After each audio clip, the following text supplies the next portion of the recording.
Hello everyone. आज का जो हमारा टॉपिक है वो है chemistry of some important compound में हमारे पास फर्स्ट है कार्बाइड कंपाउंड। देखो कार्बाइड क्या होता है मेनली कि जब भी कार्बन जो है वो किसी भी इलेक्ट्रोपॉजिटिव एलिमेंट के साथ कंबाइन होता है, ठीक है, तो जो न्यू कंपाउंड हमारा फॉर्म होता है, या फिर हम ये कह सकते हैं कि कार्बन हमारा और इलेक्ट्रोनेगेटिव एलिमेंट आपस में कंबाइन होकर जो कंपाउंड फॉर्म करते हैं वो हमारे क्या कहलाते हैं, कार्बाइड कहलाते हैं। ठीक है, सिंपल हम लगा सकते हैं कि देखो कार्बन या तो खुद जो इलेक्ट्रो पॉजिटिव एलिमेंट जो हमारा होगा या तो उसकी इलेक्ट्रो पॉजिटिव कार्बन से ज़्यादा होगी या कार्बन जितनी होगी हमारे पास। ठीक है, जर्नल अगर मेथड की बात करें कार्बाइड को प्रिपेयर करने के तो है फर्स्ट हमारे पास कि हम क्या करते हैं कि डायरेक्ट कम्बिनेशन करेंगे कार्बन और किसका, एलिमेंट का, जो इलेक्ट्रो पॉजिटिव एलिमेंट है उसका और कार्बन का डायरेक्ट इंट्रैक्शन करेंगे। टेम्परेचर हमारे पास क्या रहेगा, 2000 डिग्री सेल्सियस हमारे पास। ठीक है, तो हमें क्या मिल जाएगा, कार्बाइड मिल जाएगा। दूसरा हम कर सकते हैं कि जिस भी मेटल का हमें कार्बाइड बनाना है उस मेटल का ऑक्साइड लेंगे और उसको कार्बन के साथ हाई टेम्परेचर पर ट्रीट करवाएंगे, तो वहाँ से भी हमें क्या मिल जाएगा, कार्बाइड मिल जाएगा हमारा। Next reaction of heated metal with gaseous hydrocarbon, कि हमारे पास जो मेटल है इलेक्ट्रोपॉजिटिव जो मेटल लेंगे उसको हम किससे करवाएंगे, हाइड्रोकार्बन के साथ रिएक्ट करवाएंगे, तो वहाँ से भी हमें क्या मिल जाएगा, कार्बाइड मिल जाएगा। दूसरा हम कर सकते हैं एसिटाइलिन को हम कर सकते हैं इलेक्ट्रोपॉजिटिव मेटल के साथ in the presence of liquid ammonia, तो वहाँ से भी हमें क्या मिल जाएगा, कार्बाइड मिल जाएगा। तो ये तो सिंपल जनरल मेथड थे जिनसे हम क्या कर सकते हैं कि जो हमारे कार्बाइड है उनको हम प्रिपेयर कर सकते हैं। उसके बाद है क्लासिफिकेशन ऑफ कार्बाइड। तो बॉन्डिंग के बेस के ऊपर मेनली कार्बाइड्स को 3 कैटेगरी के अंदर क्लासिफाइड किया है। फर्स्ट है हमारे पास सॉल्ट लाइक या फिर आयनिक कार्बाइड, सेकेंड है हमारे पास कोवैलेंट कार्बाइड एंड थर्ड जो है हमारा वो है इंटरस्टिशियल कार्बाइड। सॉल्ट लाइक या आयनिक कार्बाइड की बात करें तो मेनली इसमें क्या रहेगा, कार्बन रहेगा और कार्बन से ज़्यादा इलेक्ट्रोपॉजिटिव मेटल रहेगी, और जो ये इलेक्ट्रोपॉजिटिव मेटल हमारी रहेगी वो या तो ग्रुप फर्स्ट से रहेगी, सेकंड से रहेगी या फिर थर्ड से रहेगी हमारे पास। क्यों, क्योंकि ग्रुप फर्स्ट सेकंड और थर्ड की जो इलेक्ट्रोपॉजिटिव है वो सबसे ज़्यादा होती है हमारे पास। ठीक है, पीरियोडिक टेबल के अंदर। तो जो सोल्ट आयनिक कार्बाइड होते हैं इसमें कार्बन जो है अपने से ज़्यादा इलेक्ट्रोपॉजिटिव एलिमेंट के साथ ट्रीट करता है और वहाँ से जो कार्बाइड बनते हैं उनको हम क्या कहते हैं, आयनिक कार्बाइड कहते हैं। मेनली बनाते कैसे हैं कि इसमें हम या तो मेटल लेंगे, जिस भी मेटल का हमें कार्बाइड लेना है, जो मोर इलेक्ट्रोपॉजिटिव मेटल हम ले रहे हैं group first second and third की, कोई भी मेटल लेंगे या फिर मेटल ऑक्साइड लेंगे और उसको हम क्या करवाएंगे, कार्बन के साथ हाई टेम्परेचर के ऊपर या एन इलेक्ट्रिक आर्स के अंदर ट्रीट करवाएंगे, तो वहाँ से हमें क्या मिल जाएगा, आयनिक कार्बाइड मिल जाएगा। ठीक है, दूसरा अगर हम बात करें कि जब हमारे पास कंपाउंड बना है, जो कार्बाइड बना है, उसके अगर हम फिजिकल और केमिकल कैरेक्टरिस्टिक को देखते हैं तो वहाँ से वो शो करता है कि इसका नेचर कैसा होता है, आयनिक नेचर होता है हमारे पास। दूसरा यहाँ पर कि जो है हमारे पास जो कार्बाइड है, ठीक है, ये क्या होते हैं, इजीली हाइड्रोलाइज हो जाते हैं या तो वाटर के साथ या फिर डाइल्यूट एसिड के साथ। ठीक है, और जब ये हाइड्रोलाइज होता है तो क्या करेंगे, हाइड्रोकार्बन्स फॉर्म करेंगे, और यहाँ पर जो हाइड्रोकार्बन्स फॉर्म होते हैं वो एनाइनिक होते हैं। जैसे क्या रहेगा, CH4 है, अगर CH4 में देखेंगे तो क्या रहेगा, कार्बन पे 4 नेगेटिव चार्ज रहेगा, C2H2 में क्या रहेगा, C2 2 नेगेटिव, उसके बाद C3H4 में क्या रहेगा, C3 2 नेगेटिव चार्ज हमारे पास। ठीक है, और इन्हीं जो हाइड्रोकार्बन जो फॉर्म हुए हैं इनके बेस के ऊपर कार्बाइड को क्या किया है, फर्दर क्लासिफाइड किया गया है। ठीक है, डिवाइड किया गया है आयनिक कार्बाइड को। तो फर्स्ट है हमारे पास मैथेनाइड्स। इसमें क्या है मेनली कि जब हम मैथेन का हाइड्रोलाइज करते हैं, मीथेन का जब हाइड्रोलाइज करेंगे तो वहाँ पर हमें क्या मिलता है, मैथेनाइड्स मिलता है। मीन्स ऐसे कंपाउंड जिसमें हमारे पास क्या हो, इंडिविजुअल एनायन फॉर्म हो कार्बन का, किस फॉर्म में, C4 नेगेटिव की फॉर्म के अंदर। ठीक है, अगर C4 नेगेटिव की फॉर्म में हमें एनायन मिल रहा है तो उस प्रोसेस को हम क्या कहेंगे, मैथेनाइड कहेंगे हम। जैसे अगर सिंपल एग्जांपल लगाएं तो क्या है हमारे पास, Be2C है हमारे पास, एक Be के ऊपर क्या होता है, 2 पॉजिटिव चार्ज है, तो यहाँ पर क्या होगा, क्या हो जाएगा, कार्बन के ऊपर टोटल कितना हो जाएगा, 4 नेगेटिव चार्ज हो जाएगा। सिंपल बनाना वही है, या तो हम मेटल को कार्बन के साथ करवाएंगे या मेटल ऑक्साइड हमारे पास, तो बेरिलियम ऑक्साइड को कार्बन के साथ ट्रीट करवा रहे हैं हाई टेम्परेचर के ऊपर। ठीक है, तो हमें यहाँ से क्या मिल गया, मैथेनाइड्स मिल गया हमारे पास। ठीक है, डिकम्पोज होगा तो हमें क्या देगा, Be2 positive C4 negative. Means जो हमारे हाइड्रोकार्बन्स हाइड्रोलिसिस, एक तरीके से हाइड्रोलिसिस हो रहा है यहाँ पर हाइड्रोकार्बन का। ठीक है, तो जब हाइड्रोकार्बन का हाइड्रोलिसिस हो तो वहाँ पर हमें क्या मिले, जो इंडिविजुअल एनायन है हमारा, वहाँ हमें क्या मिले कार्बन पे 4 नेगेटिव चार्ज जहाँ पर भी आए, तो वो सारी की सारी रिएक्शन किस में आएगी, मैथेनाइड्स में आएगी। सेम ऐसे ही एल्यूमिनियम की कर सकते हैं हम, ठीक है। नेक्स्ट है हमारा एसिलाइड्स। एसिटिलाइड्स की अगर हम बात करें तो एसिटिलाइड्स जो मेनली है इसमें हम क्या करते हैं, एसिटिलीन का हाइड्रोलिसिस करते हैं, तो वहाँ से हमें क्या मिलते हैं, एसिटिलाइड्स मिलते हैं हमारे पास, ठीक है। और यहाँ पर क्या रहेगा, जो कार्बाइड जो आयन रहेगा वो क्या रहेगा, C2 नेगेटिव आपके पास, ठीक है। और जो मेटल यहाँ पर रहेगी, ठीक है, कार्बन सिंपल रिएक्शन वही है, कार्बन रहेगा, लेकिन जो एलिमेंट मेटल रहेगी अब वो यहाँ पर कौन सी आएगी, या तो आपके पास क्या रहेगी, ग्रुप फर्स्ट की एलिमेंट या फिर ग्रुप सेकंड की। और उसके अलावा जो कॉइनेज मेटल हैं आपकी, जिससे आप कॉइन बनाते हो, कॉपर हो गया आपका, ठीक है, Ag हो गया, Au हो गया आपका, सिल्वर हो गया, गोल्ड हो गया, ठीक है, जिनसे हम कॉइन्स बना सकते हैं, वो हमारी क्या कहलाते हैं, कॉइनेज मेटल कहलाती हैं। तो ये क्या हो जाएंगे कि इसमें जो कार्बन है हमारा किसके साथ ट्रीट करेगा, ग्रुप फर्स्ट की मेटल के साथ, ग्रुप सेकंड की मेटल के साथ, या फिर कॉइनेज मेटल। उसके अलावा कुछ हमारे पास क्या है, कुछ लैंथेनाइड्स हमारे पास हो गई, तो इनके साथ जब रिएक्ट करता है तो क्या बनते हैं हमारे पास, एसिटिलाइड्स बनते हैं हमारे पास। कॉमन एग्जांपल की अगर हम बात करें तो MgC2 हो गया, CaC2 हो गया हमारे पास। प्रिपेयर सेम वे से होगा, मेटल ऑक्साइड लेंगे, कार्बन हाई टेम्परेचर पे हीट करेंगे और वहाँ से हमें क्या मिल जाएगा, कार्बाइड फॉर्म हो जाएगा हमारा, ठीक है। अब देखो इस कार्बाइड का हम क्या करेंगे, हाइड्रोलिसिस करेंगे, तो यहाँ से हमें क्या मिल गया, एसिटिलीन मिल गया। और यहाँ पर एसिटिलीन अगर हम देखें तो यहाँ पर क्या रहेगा, C2 नेगेटिव आपके पास रहेगा यहाँ पर, क्लियर है। उसके बाद है एलाइड्स आपके। एलिलाइड्स की अगर हम बात करें तो यहाँ पर क्या है, एलिलीन का जब हम हाइड्रोलिसिस करते हैं तो वहाँ से हमें क्या मिलते हैं, एलिलाइड्स मिलते हैं हमारे पास। और यहाँ पर जो कार्बाइड आयनायन हमारा होगा वो कितने चार्ज का रहेगा, C3 नेगेटिव रहेगा। जैसे मैग्नीशियम कार्बाइड हो गया, मैग्नीशियम कार्बाइड है हमारा, सबसे पहले क्या होगा, वही सेम मैग्नीशियम ऑक्साइड हमारे पास रहेगा, इसकी कार्बन के साथ हाई टेम्परेचर पर रिएक्शन करवाएंगे और वहाँ से हमें क्या मिलेगा, मैग्नीशियम कार्बाइड हमें मिलेगा, ठीक है। और इस मैग्नीशियम कार्बाइड का हमने क्या किया, हाइड्रोलिसिस किया है, तो वहाँ से हमें क्या मिल गया, एलिलीन बन गया। और यहाँ पर जो कार्बाइड एनायन होगा वो किस फॉर्म में आएगा, C3 नेगेटिव फॉर्म के अंदर आएगा हमारे पास, ठीक है। नेक्स्ट है आपका कोवेलेंट कार्बाइड। कोवेलेंट कार्बाइड की बात करें तो यहाँ पर क्या रहेगा कि जो कार्बाइड होगा हमारे पास, उसमें जो कार्बन होगा वो क्या रहेगा, कोवेलेंटेड बॉन्डेड रहेगा दूसरी मेटल से, या फिर जो हमारे पास क्या रहेगी, जिनकी सेम इलेक्ट्रोनेगेटिव वैल्यू रहेगी कार्बन के, या फिर हायर वैल्यू रहेगी, ठीक है। तो वो उन सब के साथ क्या कराएगा, जो कार्बन है वो कोवेलेंट बॉन्ड फॉर्म करेगा हमारे पास। जैसे क्या हो गया, हाइड्रोजन हो गया, हाइड्रोजन क्या है, ज़्यादा इलेक्ट्रो पॉजिटिव है, सल्फर हो गया, क्लोरीन हमारा ज़्यादा इलेक्ट्रोनेगेटिव वैल्यू हो गई हमारे पास, ठीक है। उसके बाद एग्जाम्पल की अगर हम बात करें तो क्या हो गया, सिलिकॉन कार्बाइड हो गया, बोरिन कार्बाइड हो गया हमारे पास, ठीक है। और जो सिलिकॉन कार्बाइड है इसको ही हम क्या बोलते हैं, कार्बोरेंडम बोलते हैं हमारे पास। कार्बोरेंडम को अगर हम बनाएं तो बनाते कैसे, मेनली ये क्या होता है, मिक्सचर होता है, जिसमें हम क्या लेते हैं, कोक लेते हैं, 34 मीन्स कार्बन है 34% हमारे पास, सैंड हम लेते हैं 54%, साडस्ट एंड सोल्ट हम लेते हैं, और उसके बाद इलेक्ट्रिक फ्यूरेंस पे हीट करते हैं हाई टेम्परेचर के ऊपर, तो वहाँ से हमें क्या मिलता है, सिलिकॉन कार्बाइड हमें मिलता है, ठीक है। दूसरा अगर हम यहाँ पर बात करें तो देखो जो यूज है वो क्या है, मेन कोक का है और हमारे पास सैंड का यूज होके डायरेक्ट, लेकिन यहाँ पर हम क्या कर रहे हैं, साडस्ट और सोल्ट भी यूज कर रहे हैं। तो जो सोल्ट है उसको हम एज ए फ्लेक्स की तरह यूज करते हैं, ठीक है। और जो साडस्ट हमारा होता है ये जो है, ये क्या करता है, जो चार्ज है, इलेक्ट्रिक चार्ज जो है, क्योंकि इलेक्ट्रिक फ्यूरेंस है ना, तो उसकी पोरोसिटी को इंक्रीज करता है, पोरोसिटी को इंक्रीज करेगा मेनली हमारे पास, ठीक है। दूसरा अगर हम देखें, जो प्योर सिलिकॉन होता है वो कैसा होता है, कलरलेस होता है, क्रिस्टलाइन सॉलिड होता है, लेकिन जो इनप्योर होता है वो येलो कलर का हो सकता है, ग्रीन का हो सकता है, या फिर ब्लू कलर का हो सकता है। और ये डायमंड के जितना क्या रहता है, हार्ड रहता है, इम्प्योर फॉर्म के अंदर, हमेशा ध्यान रखना। और इसी वजह से क्या है, एज ए एब्रेसिव ये यूज भी किया जाता है, ठीक है। दूसरा हाई टेम्परेचर के ऊपर भी क्या रहता है, केमिकली इनर्ट रहता है हमारे पास, ठीक है।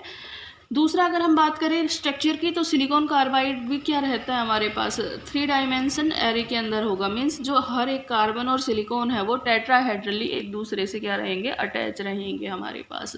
ठीक है, इस तरीके से ये हमारे पास सिलिकॉन है, ये टेट्रा 3-4 क्या रहेगा, कार्बन से अटैच रहेगा। सेम जो कार्बन है वो क्या रहेगा, 4 सिलिकॉन से अटैच रहेगा हमारे पास।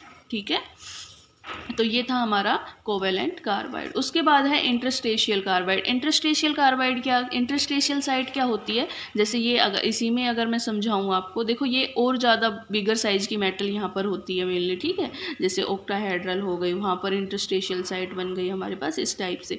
तो जो ये बीच का जो स्पेस है यहाँ पर क्या हो जाए, कार्बन फिक्स हो जाए हमारे पास। मीन्स जो बॉन्डिंग हो रही है उसके बीच में हमारे पास कार्बन हो जाए, तो वो हमारी क्या रहेगी यहाँ पर, इंटरस्टेशियल कार्बाइड्स हो जाएंगे यहाँ पर। ठीक है, और ये मेनली जो इंटरस्टेशियल कार्बाइड होते हैं ये कौन सी मेटल के साथ फॉर्म होते हैं, ट्रांजिशन मेटल के साथ, या फिर लैंथेनोइड और एक्टिनोइड, क्योंकि इनका साइज क्या होता है, लार्ज होता है। ठीक है, तो यहाँ से अगर प्रिपेयर करने की बात है तो सीधा डायरेक्ट वही होता है, या तो हम क्या करेंगे, मेटल और कार्बन को डायरेक्ट कॉम्बिनेशन करेंगे, या फिर मेटल ऑक्साइड का रिडक्शन करेंगे कार्बन के साथ एट हाई टेम्परेचर, तो हमें क्या मिल जाएंगे, जो हमें कार्बाइड मिलेंगे वो हमारे कैसे रहेंगे, इंटरस्टेशियल कार्बाइड रहेंगे हमारे पास। ठीक है, दूसरा यहाँ पर है कि जो इंटरस्टेशियल कार्बाइड है, ठीक है, उनको हमने नाम ही उनका इस तरीके से है क्योंकि वो ऑक्टाहेड्रल इंटरस्टेश जो क्लोज पैक लैटिस हमारे पास होती है मेटल एटम की, तो उसकी इंटरस्टेशियल साइट्स के अंदर है, तो इसी वजह से इनको इंटरस्टेशियल कार्बाइड बोला गया है मेनली। ठीक है, और जो मेटल है यहाँ पर वो सारी की सारी की है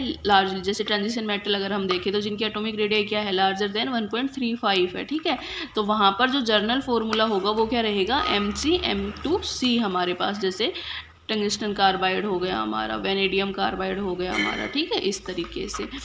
दूसरा जो ये कार्बाइड होते हैं ये इनफ्यूजिबल होते हैं और इनका जो मेल्टिंग पॉइंट होता है वो बहुत ज़्यादा हाई रहता है हमारा। ठीक है, और इसी वजह से जितने भी जो हाई स्पीड कटिंग टूल्स वगैरह होती हैं उसमें जैसे टंगस्टन का यूज किया जाता है, टंगस्टन कार्बाइड WC हो गया हमारा, TaC हो गया हमारे पास। ठीक है, दूसरा जिनकी एटॉमिक साइज 1.35 एंगस्ट्रॉन से कम है वो भी क्या बनाती है, इंटरस्टेशियल कार्बाइड फॉर्म करती हैं, लेकिन उनकी जो स्ट्रक्चर होती है वो कैसी रहती है, डिस्टॉर्टेड रहती है।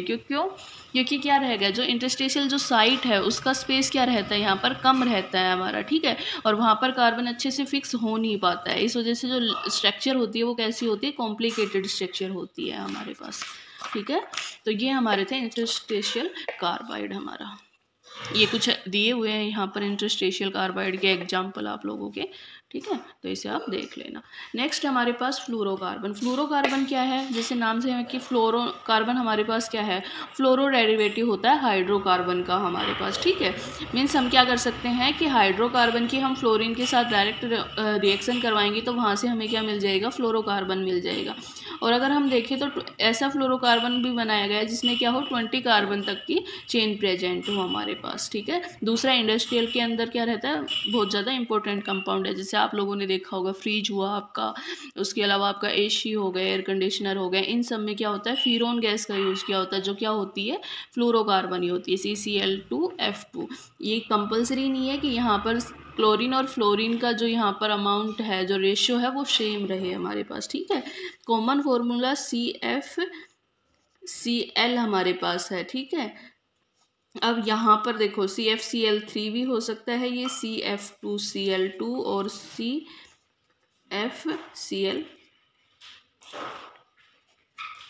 तो ये दोनों के दोनों क्या है, फ्यूरॉन के फॉर्मूले हैं हमारे पास। उसके बाद अगर हम देखें जर्नल मेथड की अगर हम बात करें तो जो डायरेक्ट फ्लोरोनेशन है कार्बन और मीथेन का, वहाँ से भी हम क्या बना सकते हैं, फ्लोरोकार्बन बना सकते हैं। लेकिन ये रिएक्शन क्या होती है, एक्सोथर्मिक होती है और यहाँ पर क्या है, एक्सप्लोजन का रिस्क हो सकता है, और इसी वजह से इसको क्या किया जाता है, इनडायरेक्ट मेथड इसके यूज किए जाते हैं। जैसे क्या कर सकते हैं हम, कार्बन का हम फ्लोरीन के साथ सीधा फ्लोरोकार्बन, या फिर हम क्या करेंगे, जब हमारे पास क्या हाइड्रोकार्बन का अगर हम फ्लोरीन के साथ रिएक्शन करवा रहे हैं तो वहाँ पर हम इनर्ट गैस नाइट्रोजन का यूज करेंगे और वहाँ से हमें क्या मिलेगा, फ्लोरोकार्बन मिलेगा। उसी तरीके से जो रिएक्शन है वो हमारी ये लाइट सेंसिटिव होती है, तो इसे अगर हम डार्क में करेंगे तो वहाँ से भी हमें क्या मिल जाएगा, फ्लोरोकार्बन मिल जाएगा। उसके अलावा अगर हम क्या करें, हाइड्रोकार्बन की फ्लोरीन के साथ रिएक्शन करवाएं in the presence of CCl4 हमारे पास, तो वहाँ से भी हमें क्या मिल जाएगा, फ्लोरोकार्बन मिल जाएगा हमारा। सेम इसी तरीके से जो फ्लोरोकार्बन है हमारा, वो इनऑर्गेनिक जो फ्लोराइड्स हैं उनके साथ या फिर फ्लोरोनेटिंग एजेंट्स जितने भी हैं उनके साथ रिएक्ट करके भी हमें क्या मिल सकता है, फ्लोरोकार्बन्स मिल सकते हैं। फ़ीरोन जो है वो कैसे बनती है, CCl4 का हम HF की प्रेजेंस में HF के साथ क्रिएट करवाएंगे in the presence of catalyst, तो हमें वहाँ से क्या मिलेगी, फ़ीरोन गैस मिलेगी हमारे पास, ठीक है। लेकिन जो जर्नल फॉर्मूला हम फ़ीरोन का यूज करते हैं वो CF2Cl2 ही यूज करते हैं हमेशा, ठीक है, मोस्ट जो यूज करते हैं। उसके अलावा अगर हम टेट्राफ्लोरोमिथाइलिन की बात करें तो ये क्या होता है, देखो ये हाई टेम्परेचर केमिकली ये हम ये कह सकते हैं कि ये टेम्परेचर थर्मली क्या होते हैं, सारे के सारे स्टेबल होते हैं। तो इसको क्या करेंगे, जब हाई प्रेशर के ऊपर हम करेंगे तो ये क्या हो जाएगा, पोलराइज्ड हो जाएगा और क्या फॉर्म कर देगा, टेफ्लॉन फॉर्म कर देगा हमारे पास, ठीक है। बात करें प्रॉपर्टीज़ की, तो जो इंपॉर्टेंट प्रॉपर्टीज़ हैं फ्लोरोकार्बन, ये क्या होते हैं, डेंस होता है, कलरलेस नॉन टॉक्सिक लिक्विड होता है, फेंट अनप्लीजेंट स्मेल रहती है इसकी, ठीक है। Boiling point extremely low boiling point होता है, लो विस्कोसिटी रहेगी एंड सरफेस टेंशन भी क्या रहती है, कम रहती है इसकी। दूसरा अगर हम बात करें तो थर्मली क्या था, स्टेबल है, और अगर थर्मली स्टेबल है तो उसी के साथ क्या है, नॉन फ्लेमेबल भी है, कि अगर हम बर्न करते हैं तो कोई भी फ्लेम हमें यहाँ नहीं मिलती है। केमिकली इनर्ट है, मीन्स जितने भी जो केमिकल रिएजेंट हैं, अल्कलाइज लगा लो या फिर हाई टेम्परेचर के ऊपर, मोस्ट ऑफ केमिकल रिएजेंट के साथ ही रिएक्ट नहीं करता है। उसके अलावा जो है they are resistant to oxidation, mainly जितनी भी जो है वहाँ पर रिडक्शन ही होता, कभी भी ऑक्सीडेशन पार्टिसिपेट नहीं करता है हमारे पास, ठीक है। उसके बाद है यूज ऑफ फ्लोरोकार्बन, देखो केमिकली इनर्ट है तो ना तो एसिड का अटैक होगा, ना बेस का होगा, ना किसी ऑक्सीडाइजिंग एजेंट का, ना ही रिड्यूसिंग एजेंट का। हम ये कह सकते हैं फ्लोरोकार्बन इतना ज़्यादा स्टेबल होता है, केमिकली इनर्ट होता है कि किसी भी acid base oxidising reducing agent का यहाँ इसके ऊपर इफेक्ट नहीं होता या उनके साथ ये रिएक्शंस नहीं करता है। यूज की बात करें तो वही है हमारे पास डाइक्लोरो डाईफ्लोरो जो मीथेन है, CF2Cl2 हमारा जो फियोन गैस है, हमारा फिरोन गैस है, वो क्या है, एसी या फिर फ्रिज में यूज की जाती है। उसके बाद टेफ्लॉन जो है वो क्या करता है, पॉलीमराइजेशन के थ्रू हमें मिलता है, क्योंकि ये भी क्या है, केमिकली इनर्ट है, तो सिर्फ हम क्या करेंगे, हाई टेम्परेचर के अंदर ही इसे क्या कर सकते हैं, पोलराइज कर सकते हैं। और आप लोगों ने देखा होगा आपके फ्राई पैन हुए या फिर आपका कुकर वगैरह जो होता है उनके नीचे एक कोटिंग की हुई होती है, तो वो आपका टेफ्लॉन ही होता है, क्योंकि वो क्या है, हीट रेजिस्टेंस होता है, बर्न नहीं होता है हाई टेम्परेचर के ऊपर। उसके अलावा क्लोरोफ्लोरोकार्बन जो है वो पोलराइज होकर क्या देता है, स्टेबल ऑयल्स, वैक्स या फिर ग्रीस भी बनाता है हमारे पास, ठीक है। नेक्स्ट हमारा टॉपिक है वो है सिलिकेट। देखो सिलिकेट क्या है, अगर हम देखें तो अर्थ क्रस्ट हुआ या फिर जितने भी जो ब्रेक डाउन प्रोडक्ट हैं, जितने भी जो सॉइल्स हुए, क्ले हुए, सैंड हुए, सभी के अंदर क्या रहते हैं, सिलिकेट मिनरल्स या फिर सिलिका हमारे पास प्रेजेंस रहती है। तो सिलिकेट अगर हम यहाँ पर देखें तो सिलिकेट में मेनली क्या होता है, सिलिकॉन एंड ऑक्सीजन के बीच में सिंगल बॉन्ड रहता है, और ये मेनली 2 टाइप की बॉन्डिंग हो सकती है। या तो जो सिलिकॉन और ऑक्सीजन के बीच जो बॉन्डिंग है वो क्या रहेगी, टर्मिनल बॉन्डिंग रहेगी वहाँ पर, ठीक है। जो सिलिकॉन है मीन्स जो ऑक्सीजन है वो सिर्फ किससे बॉन्डेड रहेगा, सिंगल एक सिलिकॉन से बॉन्डेड रहेगा, बाकी किसी भी एटम से बॉन्डेड नहीं रहेगा। दूसरा जो है जो बॉन्डिंग होगी वो कैसी हो सकती है, ब्रीजिंग होगी, मीन्स जो ऑक्सीजन है वो 2 सिलिकॉन के बीच में अटैच होगा, मीन्स 2 सिलिकॉन के साथ बॉन्ड बनाएगा, ठीक है। अगर हम बेसिक बिल्डिंग यूनिट की हम बात करें सिलिकेट की, तो क्या है, ये टेट्राहेड्रली अरेंज होता है और क्या रहता है, SiO4 नेगेटिव आयन की फॉर्म में होता है। दूसरा जहाँ पर जो ये बॉन्ड हमारा बना है SiO जो बॉन्ड है, ये हमारा आयनिक और क्या रहता है, कोवेलेंट बॉन्ड रहता है। क्यों, क्योंकि अगर हम इलेक्ट्रोनेगेटिविटी देखिए तो सिलिकॉन की कितनी 1.8 है, ऑक्सीजन की कितनी है 3.5 है, ठीक है। तो जो इलेक्ट्रोनेगेटिव डिफरेंट है वो 1.7 है, मीन्स वो इतना ज़्यादा नहीं है, और इस वजह से जो ये बॉन्ड है ये क्या रिप्रेजेंट करता है कि जो हमारा बॉन्ड होगा वो आयनिक और कोवेलेंट दोनों करेक्टर शो करेगा हमारे पास, ठीक है। सेम रेडियस रेशियो से भी हम निकाल सकते हैं कि जो बॉन्ड है हमारा वो आयनिक और कोवेलेंट दोनों होगा। बात करें अगर टेट्राहेड्रल बॉन्डिंग की, तो सिलिकॉन हमें पता है 3s2 3p2 रहेगा हमारे पास, ठीक है। तो यहाँ से एक s का इलेक्ट्रॉन एक्साइट होके कहाँ जाएगा, p के पास जाएगा, और 4 यहाँ पर क्या रहेंगे, ऑक्सीजन बाउंड रहेंगे, मीन्स क्या रहता है, sp3 हाइब्रिडाइज और टेट्राहेड्रल स्ट्रक्चर है। अगर सिंपल प्लेन सर्कल में हम देखें तो ये इस तरीके से रिप्रेजेंट होती है हमारे पास, ठीक है। उसके बाद है टाइप ऑफ सिलिकेट हमारे पास। टाइप ऑफ सिलिकेट की अगर हम बात करें तो जो टाइप ऑफ सिलिकेट है वो डिपेंड करती है SiO4 सिलिकेट जो लिंकेज है उसके ऊपर डिपेंड कर रही है कि वो किस तरीके से लैटिस में अरेंज हो रहा है या लिंक हो रहा है, तो वहाँ से हमें क्या मिलेगी, टाइप ऑफ सिलिकेट मिलेगी। फर्स्ट है हमारे पास ऑर्थो सिलिकेट। तो इसमें क्या रहेगा, जो सिलिकेट होता है सिंपल, इसमें हमारे पास क्या रहती है, SiO4 यूनिट हमारे पास रहेगी, ठीक है। और यहाँ पर जो मेटल है वो क्या करते हैं, इस किसी भी जो ऑक्सीजन एटम है वो कोऑर्डिनेट बॉन्ड बनाता है कैटायन के साथ हमारे पास, ठीक है। तो यहाँ पर हम कह सकते हैं कि जो स्ट्रक्चर है वो मेनली क्या है, डिपेंड करती है कैटायन के कोऑर्डिनेशन नंबर के ऊपर हमारे पास। एग्जांपल हम देखें तो क्या हो गया हमारे पास, फेनेसाइट हो गया हमारा, ठीक है। इसमें कोऑर्डिनेशन नंबर कितना है, 4 है हमारे पास। उसके अलावा फोर्टिश राइट हो गया हमारा, तो यहाँ पर कोऑर्डिनेशन नंबर कितना हो गया, 6 हमारे पास हो गया। उसके अलावा जिरकोन में कोऑर्डिनेशन ZR4 पॉजिटिव और कोऑर्डिनेशन नंबर कितना होता है, 8 तक हमारे पास होता है, ठीक है। नेक्स्ट हमारे पास पायरोसिलिकेट या फिर आइसलैंड। यहाँ पर क्या है, देखो ऑर्थोसिलिकेट में जो SiO4 यूनिट है वो सिंगल 1 यूनिट है हमारे पास, लेकिन पायरोसिलिकेट में क्या होगी, SiO4 जो सिलिकेट यूनिट है ये 2 सिलिकेट यूनिट क्या रहेंगी, एक दूसरे से टेट्राहेड्रल कॉर्नर को शेयर करेंगे। मीन्स जैसे यहाँ पर जो ये एक ऑक्सीजन है इसको क्या करेंगे, दोनों शेयर करेंगे, मीन्स यहाँ पर ब्रीजिंग फॉर्म होगी। और या फिर क्या कह सकते हैं, एक आइसलैंड टाइप स्ट्रक्चर हमारे पास फॉर्म होती है यहाँ पर, ठीक है। एग्जाम्पल अगर हम देखें तो थोरबेटाइट हो गया हमारा, हेमोमोर्फाइट हमारे पास हो गए, ठीक है। उसके बाद है साइक्लिक सिलिकेट। साइक्लिक सिलिकेट हमारे पास क्या है कि जो सिलिकेट जो टेट्राहेड्रन है वो क्या करता है, दूसरे जो सिलिकेट हैं उनके साथ शेयर करके क्या करता है, एक तरीके से रिंग फॉर्म करता है। देखो मेनली हमेशा जो टेट्राहेड्रन यूनिट जो होगी या फिर जो कॉर्नर होगा वही शेयर होता है और उसके थ्रू क्या होती है, रिंग फॉर्मेशन होती है हमेशा। जैसे ये हमारे पास एक यूनिट है तो यहाँ पर क्या होगा, ये इस तरीके से शेयर, एक और ये शेयर हो गया, तो ये क्या बन गई, एक साइकिल बन गई हमारे पास पूरी की पूरी, ठीक है। तो यहाँ पर अगर हम बेसिक देखें, पायरोसिलिकेट में हमारे पास क्या हो जाएगा, जो डिस्क्रेट जो हमारे पास एनायन रहेगा वो क्या रहेगा, Si2O7 6 नेगेटिव, टोटल 6 हो जाएगा, 1 2 3 4 5 6 हमारे पास, ठीक है। यहाँ पर अगर हम देखें तो कितना हो जाएगा, Si3O9 6 नेगेटिव हमारे पास हो जाएगा, ठीक है। इसी में हमारे पास Si6O18 हमारे पास, कितना भी हम क्या करेंगे, सिलिकेट आयन अटैच करते जाएंगे, डिस्क्रिएट करेंगे। उसके बाद है चेन सिलिकेट। तो यहाँ पर क्या होगी कि जो 2 ऑक्सीजन है, ठीक है,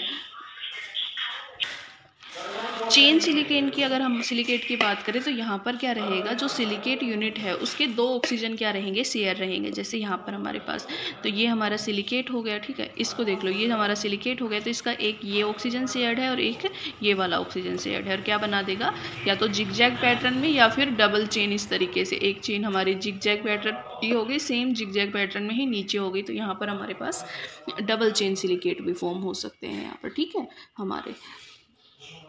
और दूसरा यहाँ पर जो सिलिकॉन और ऑक्सीजन है उसके बीच में डबल बॉन्ड भी फॉर्म हो सकता है हमारे पास, जो क्या रहेगा, स्ट्रॉन्ग रहेगा हमारे पास, ठीक है।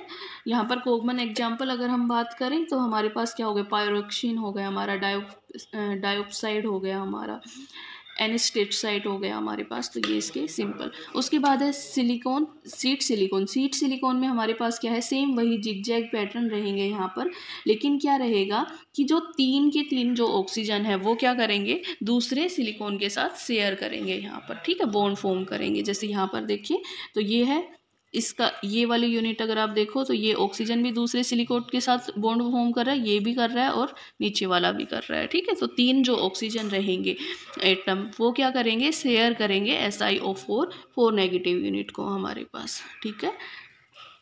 उसके बाद है अगर जर्नल हम यहाँ पर देखें, 2 डायमेंशन हमारे पास होती है और क्या रहता है, Si2O5 N2N टाइप एनायन हमारे पास होता है यहाँ पर, ठीक है। और एग्जाम्पल अगर हम बात करें तो कैलोनाइट हो गया हमारे पास, टैल्क हो गया हमारा, ये क्या रहते हैं, सारे के सारे क्ले जो हमारे पास हो गए वो भी क्या होती है, सीड सिलिकेट के फॉर्म में हमारे पास होती है, ठीक है। तो ये हमारा हो गया सीड सिलिकेट। नेक्स्ट हमारे पास 3 डायमेंशनल सिलिकेट हमारा, यहाँ पर क्या रहेगा, 3 डायमेंशन के अंदर की जो चारों के चारों जो ऑक्सीजन है SiO4 यूनिट के, वो क्या रहेंगे, शेयर्ड रहेंगे यहाँ पर, और एक इनफाइनाइट 3 डायमेंशनल नेटवर्क हमें मिल जाएगा। ठीक है, तो वो हमारे पास क्या कहलाएंगे, 3 डायमेंशन सिलिकेट कहलाएंगे यहाँ पर। ठीक है, और ये जितने भी जो सिलिकेट बनते हैं ये सारे के सारे क्या रहते हैं, नेचुरल रहते हैं। जैसे क्वार्ट्ज हो गया, ट्राइडाइमाइट हो गया हमारे पास, और जर्नल फॉर्मूला क्या होता है, SiO2n नेगेटिव हमारे पास इसका जर्नल फॉर्मूला होता है। उसके बाद है जियोलाइट्स। जियोलाइट्स मेनली क्या होते हैं, एल्यूमिनो सिलिकेट्स हमारे पास होते हैं, जिनकी जो स्ट्रक्चर होती है वो क्या रहती है, ओपन रहती है। ठीक है, और जिसमें क्या रहती है, लार्ज कैविटी या चैनल्स बने रहते हैं, या फिर हम ये कह सकते हैं लार्ज इंटरस्टिशियल साइट्स हमारे पास रहती है। ठीक है, और इन लार्ज इंटरस्टिशियल साइट या कैविटी या चैनल्स की वजह से ये क्या करते हैं, जैसे वाटर हो गया या फिर उसके अलावा स्मॉल मॉलिक्यूल CO2 हो गया, NH3 हो गए, इन सबको क्या करते हैं, अपनी इंटरसाइट साइट्स के अंदर सर्कुलेट कर लेते हैं, या फिर ये जो जितने भी जो स्मॉल मॉलिक्यूल्स हैं ये क्या करते हैं, इन एल्यूमिनो सिलिकेट के इंटरस्टेशियल साइट के अंदर जाके बॉन्ड फॉर्म कर लेते हैं, अटैच हो जाते हैं। ठीक है, मेनली। लेकिन जो जियोलाइट्स हैं ये क्या है, मॉलिक्यूलर सिवेजेज हैं। क्यों, क्योंकि ये सिर्फ स्मॉल मॉलिक्यूल्स को क्या करते हैं, एब्जॉर्ब कर लेते हैं या फिर अपनी कैविटी के अंदर एंटर्ड कर लेते हैं, लेकिन जो बिगर साइज के जो मॉलिक्यूल हैं उनको कभी भी ये एब्जॉर्ब नहीं करते हैं। ठीक है, दूसरा अगर हम बात करें जियोलाइट्स का, तो ये नेचुरल आयन एक्सचेंजर की तरह भी काम करते हैं। क्यों, क्योंकि यहाँ पर जो कैटायन है ये क्या करता है, ओपन पोर स्ट्रक्चर होने की वजह से फ्रीली मूव कर सकता है। ठीक है, और एक्सचेंज रिवर्सली दूसरे कैटायन के साथ क्या कर सकता है, एक्सचेंज कर सकता है। जैसे परम्यूटेटेड वाटर सॉफ्ट हो गया हमारे पास, ये क्या करता है, सोडियम जियोलाइट को सॉफ्ट करता है एक तरीके से। ठीक है, और एग्जाम्पल की अगर हम बात करें तो क्या होगा, एनालेसाइट हो गया हमारे पास, नेट्रोलाइट हो गए, ये सारे के सारे क्या होते हैं, जियोलाइट्स के एग्जाम्पल हो गए कॉमन। जो नेक्स्ट हमारा टॉपिक है वो है सिलिकॉन पॉलीमर, जिसको हम क्या कहते हैं, सिलिकॉन्स भी कहते हैं। देखो सिलिकॉन्स क्या होते हैं, पॉलीमेरिक ऑर्गेनो सिलिकॉन कंपाउंड होते हैं, और जिसमें क्या होती है, एक जो ऑक्सीजन होता है वो 2 सिलिकॉन के बीच में एज ए ब्रीजिंग लिगेंड की तरह रहता है हमारे पास। ठीक है, अगर हम जर्नल फॉर्मूले की बात करें तो क्या होता है, R2SiON हमारे पास। ठीक है, तो यहाँ पर क्या है कि जो हमारे पास पॉलीमेरिक जो सिलिकॉन है हमारा, या फिर सिलिकॉन्स जो है, इसमें जो चेन है, जो लिंकेज है हमारी, वो कैसी हो सकती है, लीनियर भी हो सकती है, साइक्लिक भी हो सकती है, और क्रॉस लिंकेज भी हो सकती है। ठीक है, दूसरा जितने भी जो पॉलीमर हैं ये क्या होते हैं, हाई थर्मल स्टेबिलिटी होते हैं, और या फिर हम इन्हें कहते हैं हाई टेम्परेचर पॉलीमर भी कह सकते हैं। जितने जो सिलिकॉन है ये क्या है, प्योर ऑर्गेनिक पॉलीमर है। जैसे अगर प्योर ऑर्गेनिक पॉलीमर है मीन्स ये कैसी प्रॉपर्टी, जैसे इलास्टोमर्स हो गए, ग्रेसिज हो गए, लुब्रिकेंट्स वगैरह हो गए, ये सारे के सारे क्या रहते हैं, प्योर ऑर्गेनिक पॉलीमर रहते हैं। ठीक है, और इसी वजह से यहाँ पर क्या है कि because of high thermal stability of SiO-Si chain, chemist prepared a large variety of silicone polymer. क्योंकि क्या है हमारे पास ब्रीजिंग हो रही है, तो ब्रीजिंग को हम क्या कर सकते हैं, लीनियरली हम इंक्रीज कर सकते हैं, साइकिल के फॉर्म में भी इंक्रीज कर सकते हैं, क्रॉस लिंकेज के अंदर भी चेन को इंक्रीज कर सकते हैं। मीन्स कहने का मतलब ये है कि हम क्या कर सकते हैं, एक सिलिकॉन से लेके ना variety of silicones polymer form कर सकते हैं। उसके बाद है प्रिपरेशन। अगर प्रिपरेशन की बात करें सिंपल, तो जो सिलिकॉन है वो किससे प्रिपेयर्ड होता है, bye hydrolysis of alkyl substitute silicon halides हमारे पास। तो हमें क्या करना पड़ेगा, सबसे पहले सिलिकॉन हैलाइड फॉर्म करना पड़ेगा। तो सिलिकॉन हैलाइड हम कैसे फॉर्म करेंगे, हम क्या लेंगे, एल्काइल या अराइल हैलाइड लेंगे, और उसके ऊपर क्या करेंगे, उसको हम ट्रीट करवाएंगे एलॉय ऑफ कॉपर। ठीक है, एलॉय ऑफ कॉपर के साथ हम हीट करवाएंगे, टेम्परेचर जो है हमारा 300 डिग्री सेल्सियस। तो हमें क्या मिलेगा, डाईमिथाइल डाईक्लोरोसिलेन हमें मिलेगा। ठीक है हमारा, या फिर हम ये कह सकते हैं अल्काइल सब्स्टिट्यूटेड सिलेन हमारा यहाँ से मिल जाएगा। और अब इसका हम क्या करेंगे, हाइड्रोलिसिस करेंगे, और यहाँ से हमें क्या मिलेगा, सिलिकॉन मिलेगा। ठीक है, डाईमिथाइल सेलिनोल मिलेगा हमें। अब देखो क्या है, अगर हमारे पास ये सेलिनोल है, सिंपल हमारे पास ये एक यूनिट हमारी है यहाँ पर, इतना देखो यहाँ पर ये हमारे पास क्या हो गया, अल्काइल सब्स्टिट्यूटेड सिलिकॉन हैलाइड हमारे पास है। ठीक है, और इसका हमने हाइड्रोलिसिस किया तो यहाँ से क्या हुआ, Cl2 जो है हैलाइड ग्रुप रिमूव होकर क्या लग गए यहाँ पर OH ग्रुप हमारे पास है। ठीक है, तो यहाँ पर क्या करें कि अगर हम दोनों को यहाँ पर इसका एक जो है हमारे पास जो डाईमिथाइल सेलिनोल है, इसमें से अगर हम क्या करें, वाटर मॉलिक्यूल को रिमूव कर दे तो आपस में क्या हो जाएगी, लिंकेज हो जाएगी SiO-Si। तो यहाँ से क्या किया, एक का OH पूरा और एक से सिर्फ हाइड्रोजन रिमूव किया, H2 हमारा रिमूव हो गया, तो यहाँ पर क्या बच गया, सिर्फ ऑक्सीजन बच गया, जो क्या करेगा, इस सिलिकॉन के साथ बॉन्ड बना लेगा। मीन्स हम यहाँ से क्या करेंगे, लीनियर फॉर्म के अंदर पॉलीमर फॉर्म कर लेंगे हमारे पास, ठीक है। या फिर हम ये कह सकते हैं कि हमें क्या मिल जाएगा कि जब हम दो मॉलिक्यूल को कंबाइन करेंगे तो हमारे पास क्या आ जाएगा, डाइमर आ जाएगा हमारे पास, ठीक है। तो हम इतनी फर्दर कितनी भी लॉन्ग चेन हम यहाँ पर फॉर्म कर सकते हैं, क्योंकि अगर हम देखें तो यहाँ पर भी अब क्या है, OH ग्रुप हमारे पास है, OH ग्रुप हमारा है यहाँ पर। इस OH के क्या करेंगे, एक दूसरा हम लेके आएंगे यहाँ पर पॉलीमर, तो वहाँ से क्या करेंगे, H2 रिमूव कर देंगे और वहाँ से हमारे पास चेन और ज़्यादा इंक्रीज हो जाएगी। दूसरा, अगर हम क्या करें, डाई अल्काइल डाइक्लोरोसिलेन जो है इसका हाइड्रोलिसिस करें और उसके बाद पॉलीमराइजेशन करें, तो भी हमें क्या मिल सकता है, लीनियर सिलिकॉन्स मिल सकते हैं। उसके बाद है formation of cross linkage silicon. अगर हमें क्रॉस लिंकेज है, देखो सिंपल है, यहाँ पर हम क्या ले रहे हैं, डाइसिलेन ले रहे हैं। डाइसिलेन लेने से क्या हो जाएगा, 2 OH ग्रुप लग जाएंगे। अगर हम यहाँ पर क्या ले, ट्राइक्लोरो ले लेंगे, तो वहाँ से क्या आ जाएंगे, 3 क्लोरीन रिमूव होके 3 जो है OH ग्रुप हमारे पास अटैच हो जाएंगे, ठीक है। तो हमें क्या बनाना है, मेनली ट्राइक्लोरोसिलेन हमें यहाँ पर फॉर्म करना होगा पहले, ठीक है।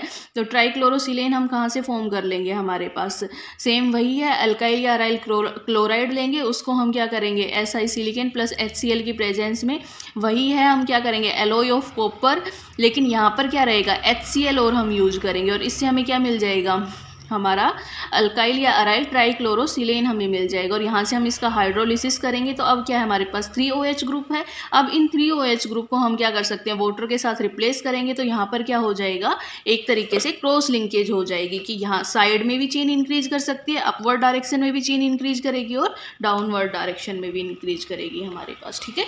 तो इस तरीके से हम क्या बना सकते हैं, क्रॉस लिंकेज पॉलीमर फॉर्म कर सकते हैं हमारे पास, ठीक है। और जो हमारे पास ये स्ट्रक्चर है, ये हम एक्सटेंड कर सकते हैं 2 डायमेंशन के अंदर, मीन्स हम कितनी भी लेंथ तक लेके जा सकते हैं हमारे पास।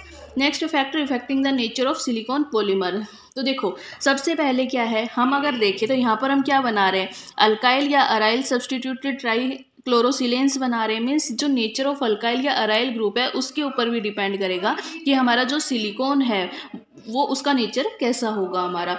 दूसरा, the extent of cross linkage, की मीन जो लिंकेज हमारी हो रही है वो उसका जो एक्सटेंट है वो कितना है हमारा, कि हमारी जो क्रॉस लिंकेज हो रही है वो कहाँ तक हो सकती है, ठीक है। और थर्ड हमारे पास हो जाएगा द लेंथ ऑफ चेन, हमारे पास कि जो चेन है हमारी वो कितनी लॉन्ग जा रही है। तो मेनली ये 3 फैक्टर हैं जिसके ऊपर क्या कर रहे हैं, हमारे पास nature of silicone polymer depend करेंगे हमारे पास। उसके बाद है property of silicone polymer. Property की बात करें तो क्या होते हैं, हाईली स्टेबल होते हैं हीट के लिए, ठीक है। मॉलिक्यूलर वेट क्या, लो मॉलिक्यूलर वेट जो है वो सोल्यूबल रहते हैं ऑर्गेनिक सॉल्वेंट में, जैसे हमारे पास क्या हो, ईथर हो गया, कार्बन हो गया, ठीक है। तो यहाँ से क्या है कि देखो जितने भी जो सिलिकॉन पॉलीमर है ये भी क्या करते हैं, केमिकली इनर्ट नेचर शो करते हैं, ठीक है। तो यहाँ से हम कह सकते हैं कि कंप्लीटली इनर्ट नेचर नहीं होता, थोड़ा इनर्ट नेचर होता है, और इसी वजह से क्या है कि जो भी वीक एसिड है या वीक बेस है या फिर साल्ट सॉल्यूशन है, इनके साथ ये रिएक्शन शो नहीं करते हैं, ठीक है। नेक्स्ट है हमारे पास कि देखो यहाँ पर क्या है, OH ग्रुप है, मीन्स हमने पहले ही बताया था कि जो सिलिकॉन है ये क्या है, ऑर्गेनिक पॉलीमर है। तो ऑर्गेनिक साइड चेन होने की वजह से ये क्या है, वाटर रिपेलेंट रहता है हमारे पास। दूसरा, ये इलेक्ट्रिसिटी के क्या रहते हैं, इंसुलेटर रहते हैं। नेक्स्ट अगर हम बात करें तो ये क्या है, ऑक्सीडेशन के क्या है, रेजिस्टेंस नेचर शो करते हैं टुवर्ड्स ऑक्सीडेशन। क्यों, देखो हमने पहले ही बताया था वाटर रिपेलेंट है। दूसरा हम क्या कह रहे हैं कि इनर्ट नेचर के हैं, तो इनर्ट नेचर होंगे तो ना तो एसिड या बेस या फिर ऑक्सीडेशन रिडक्शन के साथ रिएक्शंस वो नहीं करते इतनी इफेक्टिवली। लेकिन जैसे जैसे टेम्परेचर रेंज अगर हाई जाती है, जैसे अगर 350 to 400 डिग्री सेल्सियस अगर हमारे पास टेम्परेचर है, तो ये क्या हो जाएंगे, रैपिडली ऑक्सीडाइज हो जाते हैं और वहाँ से क्या हो जाएगी, ऑक्सीडाइज होकर क्रॉस लिंकेज करना शुरू कर देते हैं हमारे पास, ठीक है। तो ये थी property of silicone polymer. Next, use of silicone polymer. Use की अगर हम बात करें तो हाई टेम्परेचर जो ऑयल बाथ वगैरह होते हैं या फिर वैक्यूम पंप वगैरह होते हैं, उनके अंदर सिलिकॉन पॉलीमर का यूज किया जाता है।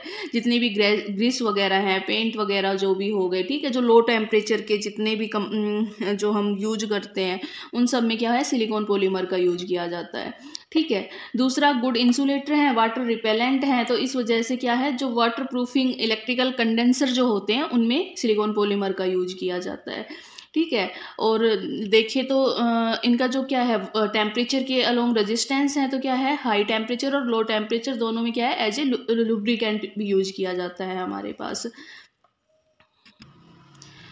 नेक्स्ट अगर हम देखें तो क्या है, ये जितने भी जो इलेक्ट्रिक मोटर वगैरह हैं या फिर इलेक्ट्रिक एप्लीकेंस जितने भी एप्लीकेशंस हैं उनमें क्या है, एक्सीलेंट इंसुलेटर की तरह काम करते हैं। दूसरा जो सिलिकॉन रबर वगैरह होते हैं वो बहुत ज़्यादा यूजफुल होते हैं। क्यों? क्योंकि ये क्या करते हैं, जो इनकी इलास्टिसिटी होती है लो टेम्परेचर के ऊपर उस पर रिटेन कर लेते हैं। जैसे आपने देखा होगा जो नॉर्मल आपका रबर होता है वो हाई टेम्परेचर के ऊपर ऐसे चिपचिपा सा हो जाता है, ठीक है, क्योंकि वो अपनी क्या करता है, इलास्टिसिटी को लूज कर देता है। लेकिन जो सिलिकॉन पॉलीमर है ये क्या रहते हैं, हाई टेम्परेचर पे और लो टेम्परेचर पे दोनों पे क्या है, स्टेबल है, ठीक है। और इसी वजह से क्या है, जो भी पेंट वगैरह जो होते हैं इन सब में पॉलीमर यूज किए जाते हैं। तो ये आपका यहाँ पर कंप्लीट होता है ग्रुप 14। नेक्स्ट जो क्लास होगी उसमें हम एलिमेंट ऑफ ग्रुप 15 कंटिन्यू करेंगे। Thank you.